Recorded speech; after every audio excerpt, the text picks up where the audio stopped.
Hi everyone and welcome to my channel. Today we are going to learn about the different parts of the human body. Let's start with the heart.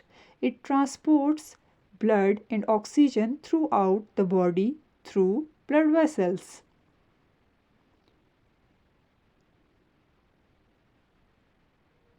Kidneys, they purify our blood.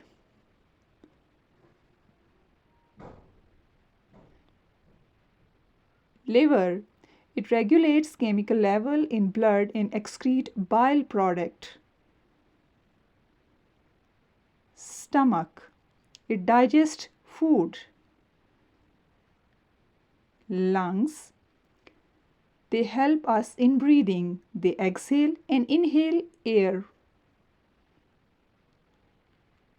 Most important part of the body, brain, it controls everything we do.